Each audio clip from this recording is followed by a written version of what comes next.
يا مرحبا زوارنا يا مرحبا، يوم الأجواء ديارنا يا مرحبا، يا مرحبا يا مرحبا. ترحاب تلقائي وخاص بإذاعة الكيف من صغيرات وتلامذة سيدي حميدة في تظاهرة طيارة أحلامي بالمحمية الوطنية بجبل السرج. يا مرحبا يا مرحبا. بالرغم اللي طائرات الأحلام مازالت ما طرتش، لكن منظر السحاب اللي يغطي قمة جبل السرج، الارتفاع، الخضرة، أناشيد الصغيرات حلقت بينا وهزتنا لبعيد.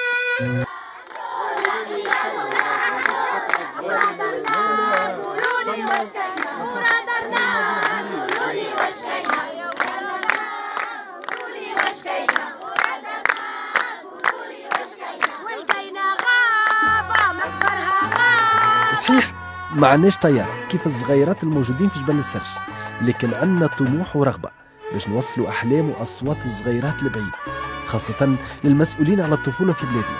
ما أحلاها كيف نشاركوا صغيراتنا في جبل السرج أحلامهم ونسهلوا لهم الطريق الصعيبة والطويلة.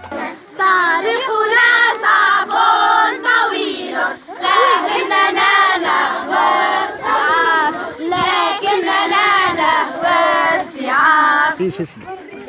زينب. شنو نصور فيها؟ ليش عنده بتاع شبيبة. علاش طبيبة زينب؟ ايوه ايش عندك قبضتك؟ منقوبه. اليوم الحلم نتاعك باش يطير، باش تطير حضر له. صح.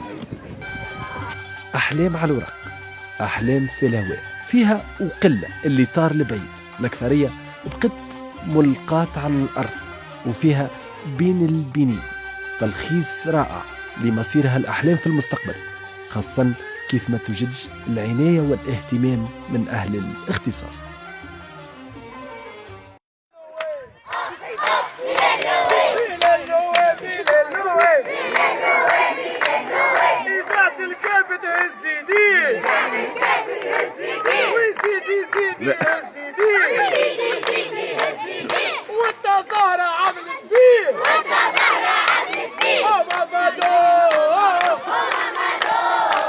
حاولنا نعاونوا البعض من الصغيرات، لكن ظهر لي احنا بدينا في حاجة لشكون يعاوننا. سهل باش تحلم، لكن الصعيب هو باش تطير بأحلامك وتوصل. الحكاية بدت بأحلام وطيارات الصغار، وفت بأحلام وطيارات الكبار.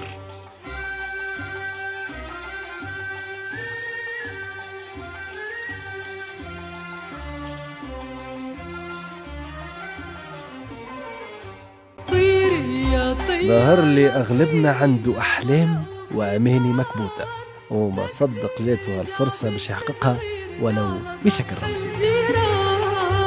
بإنسان الزمان على سطح الجيران.